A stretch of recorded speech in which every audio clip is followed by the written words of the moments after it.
నాన్న 'court' cinema చూసావు కదా! దాంట్లో నుంచి నువ్వు ఏం అబ్జర్వ్ చేసి ఏం నేర్చుకున్నావో ఒకసారి చెప్పు. My lord dad, it's very interesting. నేను మీ ఛాలెంజ్‌ని యాక్సెప్ట్ చేస్తున్నాను. రూ. 5 కాయిన్ తీసుకెళ్ళి షాప్ దగ్గర ఒకటో రెండో చిక్ షాంపూలు కొనుక్కొని మిగతా చేంజ్ తీసుకోకుండా ఇంటికొచ్చేసింది ఈత. నాన్న నేను మీ కొడుకుని ఇది ఒకటే కాదు ఇంకొకటి కూడా అబ్జర్వ్ చేశాను. This point to be notice in my lord dad. ఇక్కడ చందు జాబిలి మిర్చి సినిమాకి వెళ్ళినప్పుడు మిర్చి సినిమా త్రూ అవుట్గా చందు చాలా బాగా ఎంజాయ్ చేస్తాడు, డాన్సులు కట్టేశాడు. ఇక్కడ మనకి డైరెక్టర్ ఏం చెప్పని ట్రై చేస్తున్నాడు అంటే చందుకి ప్రభాస్ అంటే చాలా ఇష్టం, వీర అభిమాని. అలాగే మిర్చి సినిమా రిలీజ్ అయినప్పుడు మిర్చిలో వేసుకున్న ప్రభాస్ డ్రెస్సింగ్ స్టైల్ అప్పుడు చాలా బాగా ట్రెండ్ అయింది. సేమ్ మీకు గుర్తుందో లేదో నేను కూడా మిమ్మల్ని చాలాసార్లు అడిగాను white colour pant, cream colour shirt, ఇంకా బెల్ట్ కావాలి అని చెప్పి. మీరు బెల్ట్ మాత్రమే కొని నన్ను కొట్టడానికి వాడారు, అది వేరే విషయం, అది పక్కన పెట్టేసాం. మీరు ఇక్కడ అబ్జర్వ్ చేశారో లేదో జాబిలి ఫంక్షన్కి చందుని పిలిచినప్పుడు చందు కూడా సేమ్ ప్రభాస్ వేసుకున్న అవుట్ఫిట్ వేసుకునే వస్తాడు. అంటే ఇక్కడ మన డైరెక్టర్ ఏం చెప్తున్నాడు, అప్పుడులో ఉన్న ట్రెండ్ని కూడా మిస్ అవ్వకుండా సినిమాలో చూపించాడు.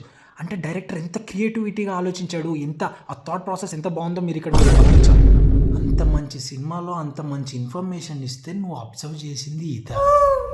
అయిపోయింది బతికి అయిపోయింది ఇంకెత్తారులే ఈ రోజు అంతా.